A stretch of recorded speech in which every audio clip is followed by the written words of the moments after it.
सभी भक्तों को राधे राधे। हमारी वीडियो जो भी आपके पास आ रही हैं उनको अंत तक देखना है, और अंत तक देखना, यदि आपको पसंद आती है तो लाइक और कमेंट करें, और पहली बार यदि आप चैनल पर आए हैं तो इस चैनल को सब्सक्राइब करें और बेल आइकन घंटी दबाना जरूरी है, जिससे कि सभी प्रोग्राम जो भी आते हैं वो सबसे पहले आपके पास आए। धन्यवाद। नहीं पाए, जुआ का खेल शुरू हो जाता है भक्तजनों, और जब जुआ का खेल शुरू हुआ है वहां 5 शकुनी ने डाले हैं। कौरव पांडवों में जब जुआ होने लगा है परीक्षित जी, तो बारी बारी करके पांडव सब कुछ हारते जा रहे हैं। घर परिवार हार गए, दौलत से भरा भंडार हार गए, और जब सब हार गए तो युधिष्ठिर ने कहा अब हमारे पास कुछ भी नहीं रहा है। दुर्योधन ने कहा अभी है क्या है? बोले है एक चीज और है। क्या है? बोले वो तुम्हारी पत्नी। बोले हाँ, अगर तुम अपनी पत्नी को दांव पे लगाओ और अगर तुम्हारी बाजी पड़ गई तो हम जो तुम्हारे हो सब वापस कर देंगे। तो देखिए, जुआ के खेल में इंसान को जीत प्यारी नहीं होती है, हार प्यारी होती है। जब तक इंसान हारता रहता है, उम्मीद रखता है हो सकता है अब की बार जीत जाए, हो सकता है अब की बार जीत जाए, और इसी चिंता में सब कुछ हार जाता है। आज पांडवों ने अपनी पत्नी को भी दांव पे लगा दिया, और जब पत्नी को दांव पे लगाया है तो ध्यान रखना माताओं बहनों, हुआ क्या? शकुनी ने 5 डाले, परिणाम यह हुआ कि पांडव अपनी पत्नी को भी हार गए, और जब पत्नी को हार गए हैं तो ये दुर्योधन 100 भाई थे। कितने भाई थे? 100। और दुर्योधन से जो छोटा था जिसका नाम है दुशासन। क्या नाम है? दुशासन। दुशासन से कहा है कि तुम द्रौपदी के महल में चले जाओ और उसे ले आओ। राजी से आए तो ठीक, ना जबरदस्ती ले आना, क्योंकि उसके ऊपर हमारा अधिकार हो गया है। तो आज दुर्योधन दुशासन वहां से चला है, द्रौपदी के महल के पास जाके आवाज लगाई। द्रौपदी निकल के बाहर आई, कहा कहिए देवर जी कैसे आना हुआ? तो दुशासन कहने लगा भाभी, आज आपके पति आपको जुआ में हार गए हैं, आपके ऊपर हमारे भैया का अधिकार हो गया है, इसलिए हम तुम्हें लेने के लिए आए हैं। तो द्रौपदी कहती है पागल नहीं हो जाओ दुशासन, और बोली है द्रौपदी,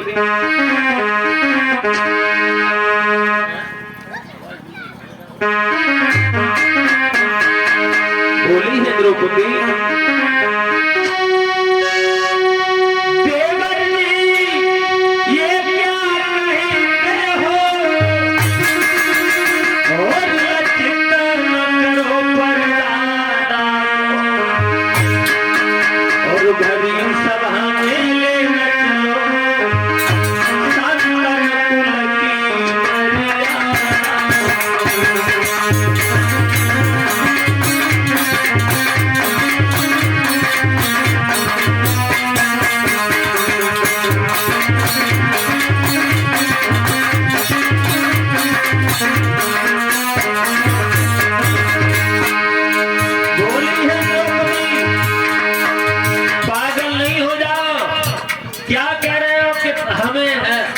उस कौरवों की सभा में ले जा रहे हो? बोले हाँ। तो द्रौपदी कहने लगी पागल ना बनो दुशासन,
भी हमें वहां न ले जाओ, क्योंकि मेरी हालत वो नहीं है जब वहां उनके सामने जाऊं। लेकिन वो दुष्ट नहीं माना है। आज द्रौपदी के केसों को पकड़ लेता है, घसीटता हुआ लेके चला है और पहुंच गया है कौरवों की सभा में।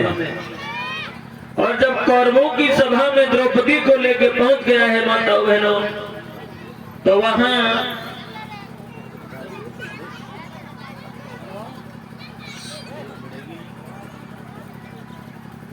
दुर्योधन ने कहा दुशासन ले आए, आ गई आंखों वाली।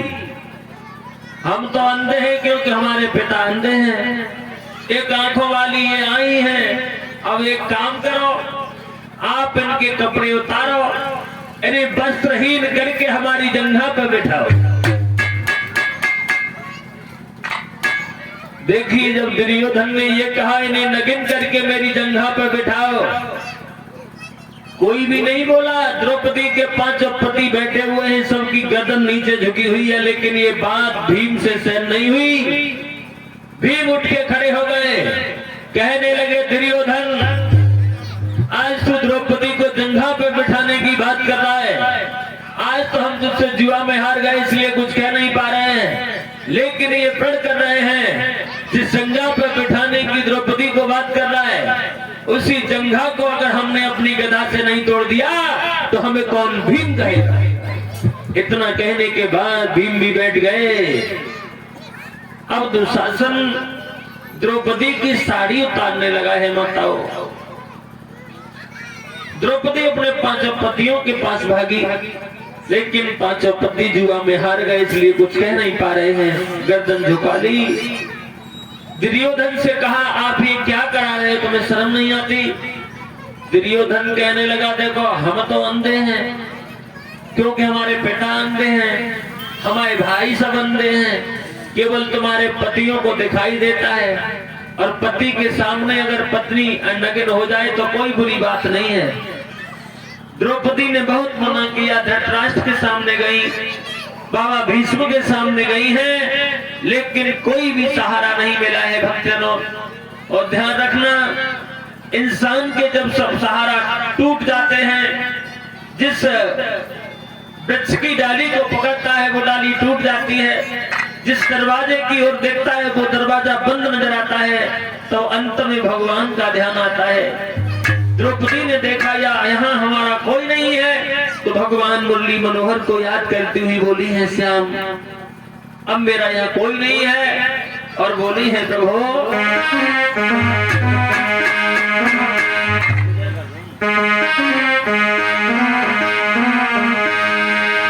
भगवान से विनती करती हुई बोली है श्याम कि बैठे हैं परिवार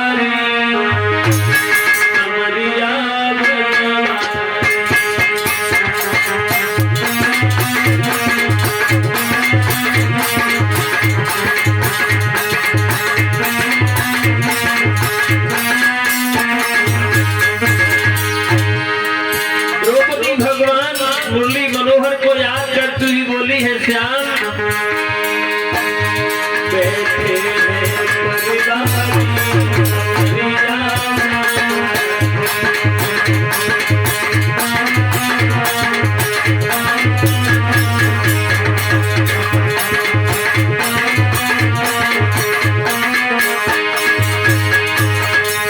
बोली है प्रभु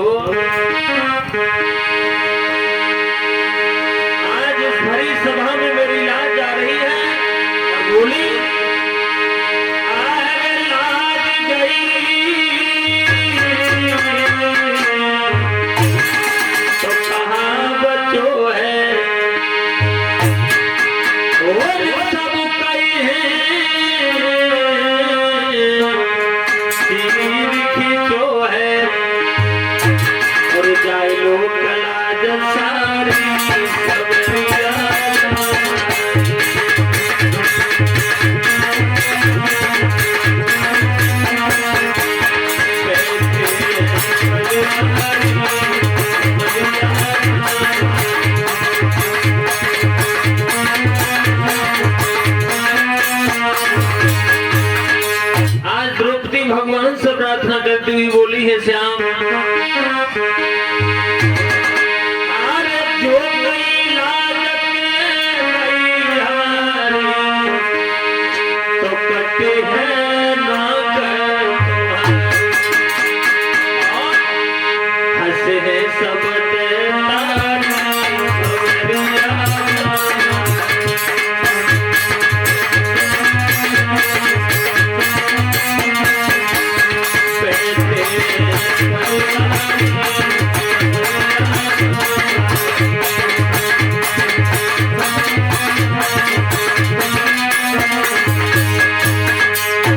ध्यान रखना भक्तजनों, आज द्रौपदी जब भगवान को याद करती हुई बोली है, श्याम अब इस भरी सभा में तेरे अलावा मेरा कोई नहीं है। ये दुशासन मेरी साड़ी को खींच रहा है।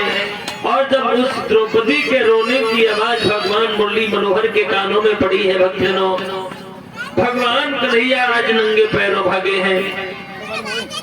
प्रमाण तो ये मिला है, भगवान कन्हैया ने द्रौपदी की उस साड़ी को बढ़ा दिया है। वो दुशासन साड़ी को खींचता रहा।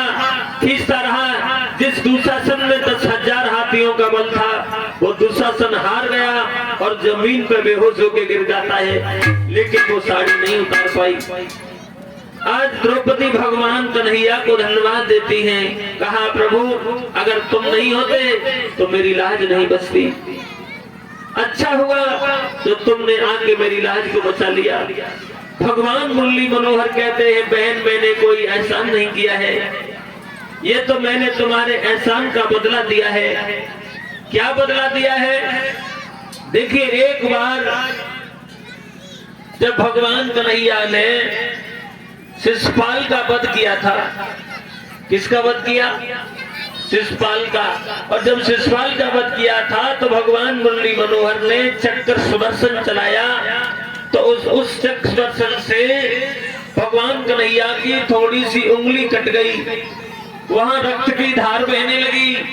महिलाएं और भी खड़ी थी, द्रौपदी भी खड़ी हुई थी। द्रौपदी बहुत कीमती साड़ी पहने थी। भगवान कन्हैया की उंगली से जब रक्त की धार बही तो द्रौपदी से देखा नहीं गया, वो कीमती साड़ी फाड़ी और भगवान कन्हैया की उंगली पर पट्टी कर दी। भगवान ने कहा, इसका बदला हम अवश्य देंगे। भगवान बोले हैं, बहन मैंने कोई एहसान नहीं किया, मैंने तो उस चीज का बदला दिया है जो तुमने उस दिन मेरी उंगली पर पट्टी बांधी थी। मैंने कोई एहसान नहीं किया। कहने का मतलब है भक्तजनों, द्रौपदी अगर दुर्योधन से ये नहीं कहती कि अंधे के अंधा हुआ तो शायद महाभारत नहीं होता। इसी छोटी सी बात में महाभारत हो गया। 18 दिन तक वो महाभारत का युद्ध चला, जिसमें 18 अक्षौणी सेना मारी गई। भक्तजनों, इधर दुर्योधन ने जो ये प्रण किया था कि हम तुम्हारे भीम ने जो ये प्रण किया था कि हम तुम्हारी जंघा को तोड़ेंगे। महाभारत का अंत चल रहा था, आखिरी दिन था, तब भीम ने अपनी गदा से दुर्योधन की जंघा को तोड़ दिया है। दुर्योधन उस कुरुक्षेत्र के मैदान में पड़ा हुआ है, अपनी जिंदगी की आखिरी सांसें ले रहा है। और इधर दुर्योधन अपनी जिंदगी की आखिरी सांसें ले रहा है। उन्हीं दिनों एक दुर्योधन का मित्र हुआ जिसका नाम है अश्वत्थामा। क्या नाम है? अश्वत्थामा। ये अश्वत्थामा द्रोणाचार्य का पुत्र था। ये दुर्योधन का मित्र था। मित्र किसे कहते हैं? मित्र समझते हो आप लोग? मित्र किसे कहते हैं? मित्र मतलब एक दूसरे में जो प्रेम होता है। आजकल लोग दोस्त बोलते हैं, फ्रेंड है, अब तो फ्रेंड हो गए। लेकिन पहले के मित्रों में और अब के मित्रों में भी अंतर हो गया है। आजकल जो लोग अपने मित्रों से सावधान हैं, दुश्मन उनका कुछ नहीं बिगाड़ सकता। पहले के जो मित्र थे वो मित्र के लिए जान दे देते थे। अब तो मित्र मित्र के साथ ही घात करते हैं, पता नहीं कब कितने टाइम क्या करा दे। क्योंकि बाबा गोस्वामी तुलसीदास जी कहते हैं रामायण में,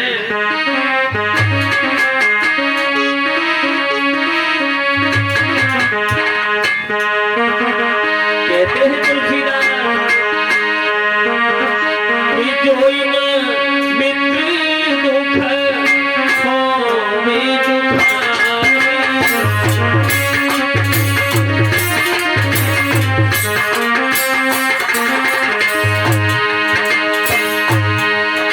जो मित्र के दुख को देख के दुखी नहीं हुआ वो मित्र नहीं दगाबाज होता है।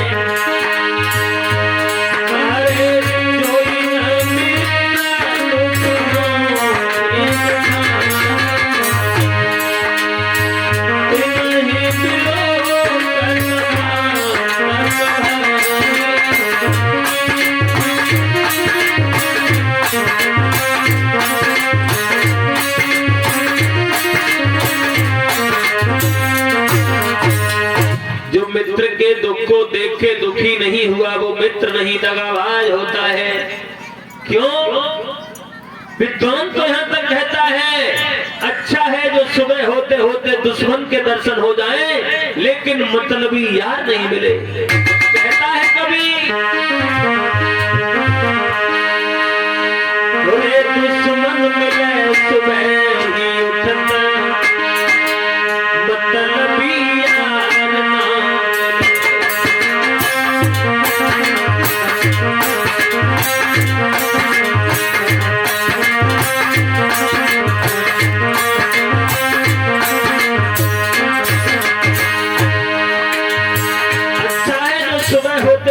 दुश्मन के दर्शन हो जाए लेकिन मतलब यार नहीं मिले।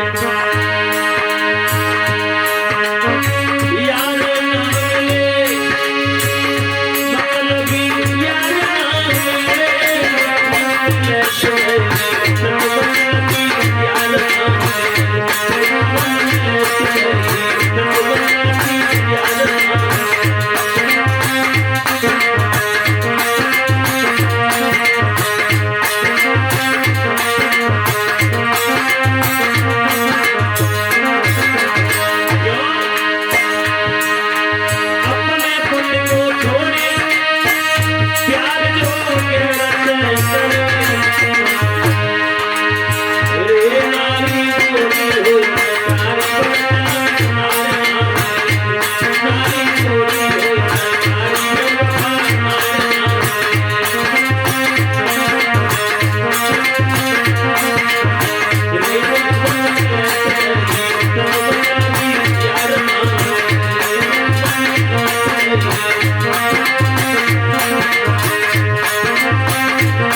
देखिए मेरा मतलब है माताओं,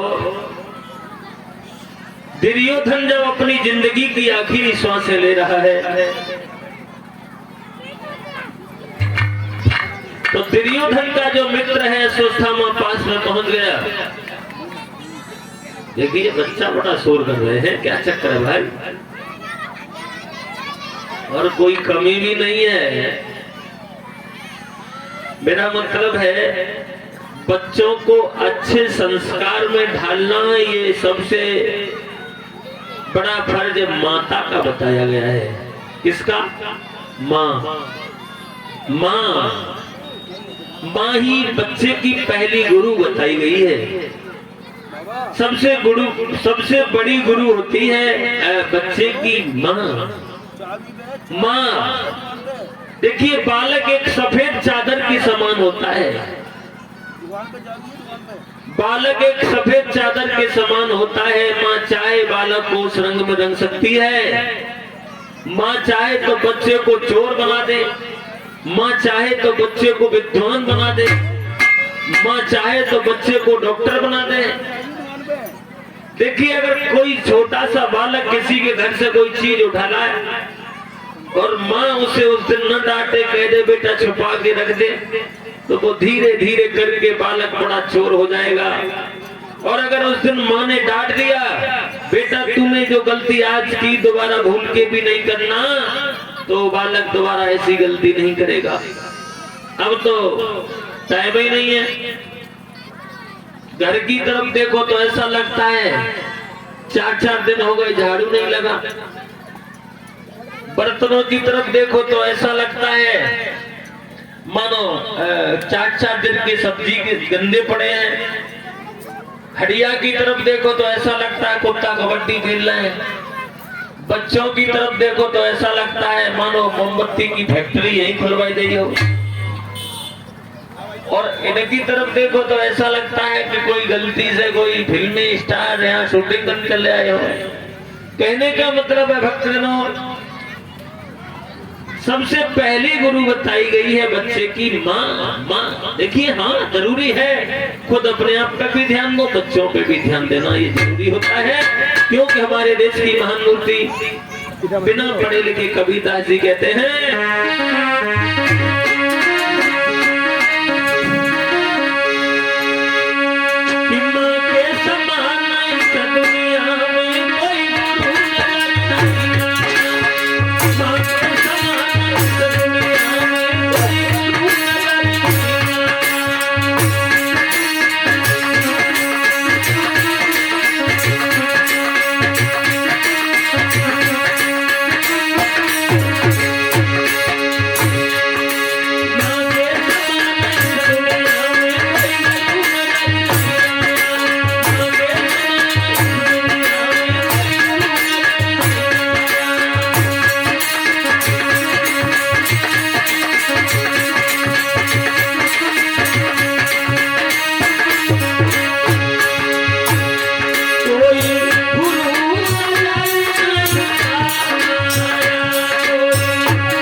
ध्यान रखना भक्तजनों, सबसे पहली गुरु बताई गई है माँ। और ये गुरु क्या होता है? देखिए गुमीस होता है अंधकार और रूमीस होता है प्रकाश। जो अंधकार से प्रकाश की ओर ले जाए वही गुरु होता है। तो देखिए बच्चों पर भी ध्यान रखना चाहिए। ध्यान रखना, आज अश्वत्थामा ने देखा कि हमारा मित्र आज मृत्यु अवस्था में जिंदगी की आखिरी श्वासें ले रहा है। तो दुर्योधन से कहा भैया ये बताओ, ये तुम्हारा हाल किसने बनाया? आपकी जंघा को किसने तोड़ा? दुर्योधन कहने लगा भैया मेरी जंघा को तोड़ने वाला कोई और नहीं। कौन है? बोले भीम। तो आज अश्वत्थामा कहता है भैया आप चिंता नहीं करो, हम भी तुम्हारे मित्र हैं और अगर हमने मित्र का फर्ज नहीं निभाया तो हमें भी कौन मित्र कहेगा। आज रात्रि में हम उन 5 पांडवों के सिर काट के तुम्हारे चरणों में लाके डाल देंगे। ध्यान रखना, जैसे जैसे रात हुई भगवान मुरली मनोहर जान गए हैं कि द्रोणाचार्य का पुत्र अश्वत्थामा पांडवों के साथ कूटनीति चलने वाला है। तो भगवान ने भी नाटक बदल दिया। जिस शिविर में पांडव लेटते थे उस शिविर में पांडवों के बच्चों को लिटा दिया, और जहां बच्चे लेटते थे वहां पांडवों को लिटा दिया। लेकिन ये दुष्ट नहीं जान पाया, वेश बदल लिया, घुस गया। कहां जहां बच्चे लेटे हुए थे, पांडवों के बच्चे लेटे हैं माताओं। जाते जाते उस दुष्ट ने 5 बच्चों के सिर काट लिए। उन सिरों को लेके दुर्योधन के पास पहुंचा और बोला, भैया आज हमने तुम्हारा जीवन भर के लिए कांटा निकाल दिया, हमने 5 पांडवों का वध कर दिया। दुर्योधन बहुत खुश हुआ, बहुत, जीवन में पहली बार जब ये सुना कि आज 5 पांडव मारे गए। लेकिन दुर्योधन ने कहा, भैया पहले हमें वो भीम का सिर लाके दो, हम देख तो ले। और जब भीम का सिर दिया, लेकिन वो भीम का सिर नहीं था, वो भीम के बच्चे का सिर है। तो उस बालक का सिर देख के दुर्योधन से रोका नहीं गया। दुर्योधन वहां रोने लगा, कहा मेरा बैर केवल मेरे भाइयों से था, न कि उनकी संतान से। तूने तो हमारे कुल का दीपक ही बुझा दिया, तूने बहुत बुरा किया जो हमारे भाइयों के बच्चों का वध कर दिया, तूने अच्छा नहीं किया। आज दुर्योधन रोने लगा है। और जब दुर्योधन रो रहा है, इधर जब दुर्योधन रो रहा है, प्रमाण ये मिला है उसी दिन दुर्योधन की मौत हो जाती है। उधर तो दुर्योधन की मौत हुई है माताओं बहनों, लेकिन इधर जब सुबह हुआ है, द्रौपदी ने जब शिविर में जाके देखा, द्रौपदी के 5 बच्चों के धड़ पड़े हैं, सिर नहीं है, रक्त की धार बह रही है। तो द्रौपदी अपने बच्चों की लाश में पछाड़े खाने लगी, रोने चिल्लाने लगी। द्रौपदी के रोने की आवाज सुन के कुंती भी पास में आई है। कुंती का भी हाल बेहाल हो गया है। भगवान कन्हैया और अर्जुन भी पहुंच जाते हैं। अर्जुन ने कहा है, देवी चिंता नहीं करो, जिसने हमारे बच्चों का वध किया है, हम अभी गए और अभी आए, अभी पकड़ के तुम्हारे सामने ला रहे हैं। तो भगवान मुरली मनोहर को साथ लेके आज अर्जुन इस अश्वत्थामा की तलाश में चले हैं। तो ये द्रोणाचार्य का पुत्र रास्ते में ही मिल जाता है। प्रमाण ये मिला है, अश्वत्थामा और अर्जुन में घमासान युद्ध हुआ। बाद में अर्जुन ने अश्वत्थामा को अपने रथ के पीछे बांध लिया है, खींचते हुए लेके चले हैं, द्रौपदी के पास पहुंच गए और द्रौपदी से कहा है, देवी हमारे बच्चों का वध करने वाला यही दुष्ट है, आप बताओ इसे क्या सजा दी जाए। तो आज दुर्योधन का जो मित्र है अश्वत्थामा, वो हाथ जोड़ के खड़ा हो गया, कहा देवी अगर आप हमें मरवा रही हो तो ये तुम्हारा न्याय है, क्योंकि हमने तुम्हारे बच्चों का वध किया है, और अगर आप हमें छुड़वा रही हो तो ये तुम्हारी दया है, आप जो चाहो वो हमें स्वीकार है। तो द्रौपदी ने अर्जुन से कहा है ना, अगर आप इसका वध कर दोगे तो इसका वध करने से मेरे बच्चे तो जीवित नहीं होंगे, लेकिन जैसे मैं इस आंगन में दुखी हूँ वैसे ही इसकी माँ इसके बिना रो रो के पागल हो जाएगी, इसलिए आप इसे न मारो। और ये जाति से ब्राह्मण है और तुमने अगर ये मार दिया तो तुम्हें ब्रह्म हत्या लग जाएगी, इसलिए इसका वध न करो। भगवान मुरली मनोहर कहने लगे, धन्य है द्रौपदी जिसने तुम्हारे बच्चों का वध किया, आप उसी के प्राणों की भीख मांग रही हैं।